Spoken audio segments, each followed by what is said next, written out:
Hello students, मैं हूं खुशबू शर्मा। आप देख रहे हैं बीकेएस बायो एजुकेशन। स्टूडेंट्स, हमारा टॉपिक चल रहा था भोजन एवं मानव स्वास्थ्य, और इसके अंदर जो है हम पढ़ रहे थे कि मानव स्वास्थ्य के ऊपर जो है वो पोषण का, भोजन का क्या प्रभाव पड़ता है। इसके अंदर सबसे पहले हमने पढ़ा था पोषण क्या है, और पोषण के अंदर हमने पढ़ा था कि पोषण के अंदर जो है एक तो होता है संतुलित भोजन, दूसरा है असंतुलित भोजन। संतुलित भोजन के अंदर जो है वो कौन कौन से पोषक पदार्थ पाए जाते हैं, कार्बोहाइड्रेट, प्रोटीन, वसा, खनिज, लवण ये पाए जाते हैं। और असंतुलित भोजन जो है उनके अंदर इनकी जो है वो मात्रा कम पाई जाती है, या फिर इनमें से कोई तत्व जो है वो अब्सेंट होता है। अब इसके अंदर जो है हमने इसके लिए और फिर पोषण के अंदर जो है हमने पढ़ा था कि जीवों को जो है वो पोषकता के आधार पर, पोषक तत्वों के आधार पर कितने भागों में बांट सकते हैं। तो इसके अंदर हमने पढ़ा था एक तो स्वयंपोषी, परपोषी, परजीवी, मृतोपजीवी, ये सब हमने पढ़े थे। ये देखिए, परजीवी, मृतोपजीवी, शाकाहारी, मांसाहारी, सर्वाहारी, तो इन सब के बारे में हम पढ़ चुके हैं। इसके अलावा जो है हमने प्रोटीन, कार्बोहाइड्रेट और लिपिड, इनके बारे में जो है थोड़ा सा विस्तार से पढ़ लिया था कि कार्बोहाइड्रेट क्या होते हैं, वसा क्या है, प्रोटीन क्या है, और ये जो है किन किन के अंदर किन किन खाद्य पदार्थों में उपस्थित है। इसके अलावा हमारे भोजन के अंदर जो है किस प्रकार से महत्वपूर्ण भूमिका निभाते हैं। उसके बाद में हम पढ़ना शुरू कर रहे थे कुपोषण क्या है। कुपोषण के अंदर हमने विटामिन कुपोषण पढ़ लिया था। विटामिन कुपोषण पढ़ने के लिए सबसे पहले हमने जो है इसके अंदर विटामिन के बारे में पढ़ा था कि विटामिन क्या है, विटामिन की खोज किसने की, विटामिन कितने प्रकार के होते हैं, और विटामिन के लिए जो है एक छोटी सी ट्रिक भी देखी थी जिससे हमको विटामिन के नाम जो है वो याद हो जाए। इसके अलावा हमने जो है विटामिन के प्रत्येक जो है विभाजन को अच्छे से 1 बाय 1 जो है वो पढ़ा था। इसके अंदर हमने वसा में मिले विटामिन, जल में मिले विटामिन, ये सब पढ़ लिए थे। फिर हमारा टॉपिक था प्रोटीन कुपोषण। अब प्रोटीन कुपोषण के अंदर भी हमने पढ़ लिया था कि प्रोटीन क्या है, प्रोटीन कितने प्रकार की है, और इसके अलावा प्रोटीन कुपोषण से होने वाले रोग जो है वो पढ़ लिए थे। क्वाशरकोर और मेरस्मस रोग पढ़े थे। फिर आज का हमारा टॉपिक है वो है खनिज कुपोषण। तो स्टूडेंट्स, हम जानते हैं, हम पिछले 2 लेक्चर्स में हम पढ़ चुके हैं कि पोषित भोजन जो होता है उसमें खनिज, कार्बोहाइड्रेट, प्रोटीन, लिपिड्स ये जब होते हैं तो वो भोजन जो एक पोषित भोजन होता है। अगर इनमें से किसी भी कार्बनिक पदार्थ की कमी हो जाती है तो वो भोजन कुपोषित भोजन कहलाता है। तो इसी को ध्यान में रखते हुए हम आज पढ़ रहे हैं खनिज कुपोषण। अब खनिज कुपोषण को देखिए आप, खनिज कौन कौन से होते हैं। तो खनिजों के अगर हम देखें तो सोडियम है, पोटेशियम है, कैल्शियम है, फास्फोरस है, लोह तत्व है, आयोडीन है, क्लोराइड है। हम इनके बारे में जो है वो थोड़ा बहुत विस्तार से पढ़ेंगे। अब देखिए, खनिजों का मानव जीवन में इंपॉर्टेंट रोल है। खनिजों की कमी से अनेक प्रकार के शारीरिक विकार उत्पन्न हो जाते हैं। मतलब कि क्या है कि जिस प्रकार से प्रोटीन, कार्बोहाइड्रेट, लिपिड हमारे शरीर के लिए महत्वपूर्ण है, उसी प्रकार से खनिजों का भी हमारे शरीर के लिए, हमारे स्वास्थ्य के लिए उतने ही महत्वपूर्ण है। अब देखिए, सबसे पहले हम देखते हैं सोडियम। तो साधारण नमक, इसका जो नाम क्या है, साधारण नमक। आप जानते हैं साधारण नमक का सूत्र क्या होता है, NaCl होता है, और यह जो है साधारण नमक में मिल सकता है। इसके अलावा मछली में, मांस में, अंडे में, दूध में, इन सब के अंदर जो है वो सोडियम पाया जाता है।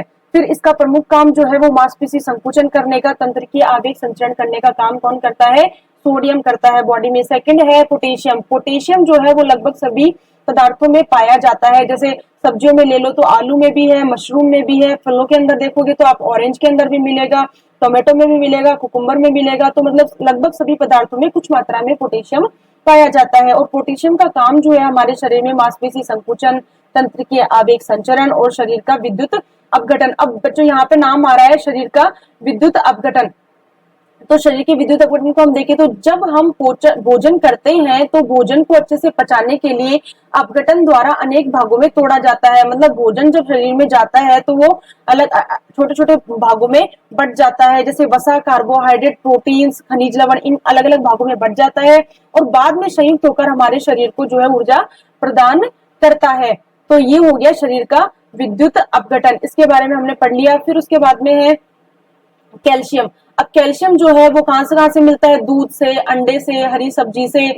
और इसका प्रमुख काम क्या है, विटामिन डी के साथ हड्डी व दांतों को मजबूत बनाता है। कैल्शियम का काम जो है वो कैल्शियम विटामिन डी से पूर्ण रूप से संबंधित है। विटामिन डी और कैल्शियम का आपस में संबंध है। विटामिन डी जो अगर हमारी बॉडी में प्रॉपर रूप से होगा तो कैल्शियम हमारी बॉडी अच्छे से एब्जॉर्ब कर पाएगी। अगर बॉडी में विटामिन डी की कमी है तो कैल्शियम बॉडी अच्छे से एब्जॉर्ब नहीं कर पाएगी।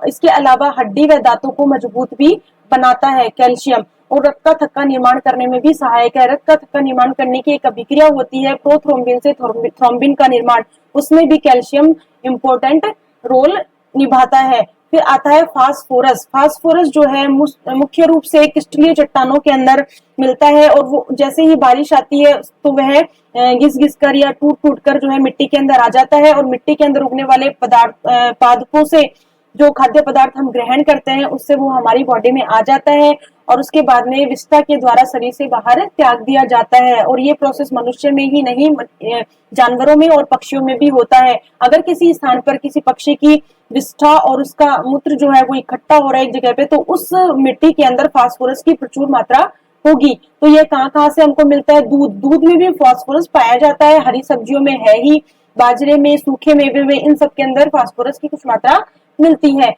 और यह कैल्शियम से लेकर हड्डी व दांतों को मजबूत करता है, मतलब कैल्शियम के साथ मिलकर हड्डी और दांतों को मजबूत बनाए रखने में महत्वपूर्ण होता है। उसके बाद हम बात करते हैं लोह तत्व। लोह तत्व का नाम है आयरन, और इसका जो साइन है वो है Fe से इसको शो करते हैं। तो यह जो है वो यकृत, अंडे, मांस, रक्त, बाजरा, गाजर, गुड़, इन सब के अंदर लोह तत्व पाया जाता है, ये इसके स्रोत हैं। और लोह तत्व का काम क्या है? रुधिर में हीमोग्लोबिन का निर्माण करना। अगर बॉडी में आयरन की कमी है तो बॉडी के अंदर खून की कमी हो जाती है, जिससे एनीमिया रोग हो जाता है। लेकिन अगर हम ये सब चीजें जो खाने के अंदर लेते हैं, गाजर लेते हैं और चुकंदर खाते हैं, यकृत का तेल लेते हैं, अंडे लेते हैं, तो उससे बॉडी के अंदर हीमोग्लोबिन की पूर्ति हो जाती है और एनीमिया डिजीज खत्म हो जाती है। उसके बाद अब बात आती है आयोडीन की। आयोडीन के लिए जो स्रोत है वो है नमक। आप जानते हैं कि टीवी में भी ऐड आता है कि आयोडाइज नमक को ही काम में लेना चाहिए। अगर आयोडीन युक्त नमक काम में नहीं लेंगे तो मनुष्य को घेंगा रोग, गलकंड रोग हो जाता है। तो नमक के अंदर आयोडीन की मात्रा पाई जाती है। दूसरा हरी सब्जियों से मिलता है। तीसरा मछली के तेल से मिल जाता है। चौथा है काला नमक। काला नमक में भी आयोडीन की मात्रा होती है अधिक मात्रा में। तो ये तो हो गए इसके प्रमुख स्रोत। तो थायरोक्सिन हार्मोन का निर्माण करने का काम आयोडीन ही करता है। इसकी कमी से गलकंड रोग हो जाता है, गलकंड रोग, घेंगा रोग हो जाता है। अब बात आती है क्लोराइड। अब क्लोराइड, ऊपर हमने पढ़ा था सोडियम और नीचे है क्लोराइड। सोडियम क्लोराइड आपस में मिलकर एक नमक के फॉर्मूले का निर्माण करते हैं, NaCl। ये होता है साधारण नमक, और इसका प्रमुख काम जो है वो बॉडी में अम्ल क्षार संतुलन को बनाए रखना। अब इसके अंदर अम्ल क्षार संतुलन की बात आ गई तो थोड़ा सा मैं बता देती हूँ, बाकी तो अगली क्लास में हम जो डिटेल में पढ़ेंगे जब केमिस्ट्री के अंदर आता है ये। तो अम्ल क्या होता है? अम्ल ऐसे पदार्थ हैं जो जल में घुलकर हाइड्रोजन तो देते हैं और ऑक्सीजन लेते हैं।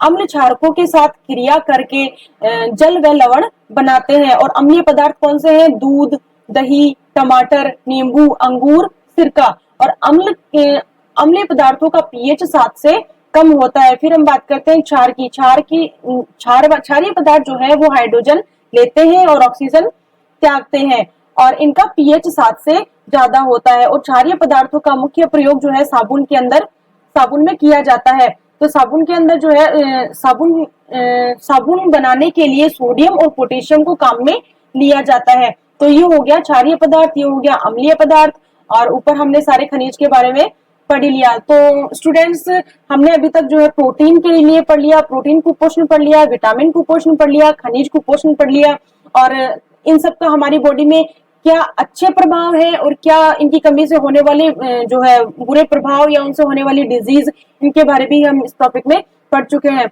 और इनसे पहले वाला मैंने आपको बता दिए, पिछले 2 लेक्चर्स में जो है मैं पूरा डिटेल में बता चुकी हूँ इन सब के बारे में। तो अगर आपने मेरे चैनल को सब्सक्राइब नहीं किया है तो प्लीज मेरे चैनल को सब्सक्राइब कर लीजिए, जिससे आगे जो भी मैं वीडियो डालूंगी उनकी नोटिफिकेशन आपके पास आती रहेगी और आप मेरे पीछे के वीडियोस भी आराम से देख पाएंगे।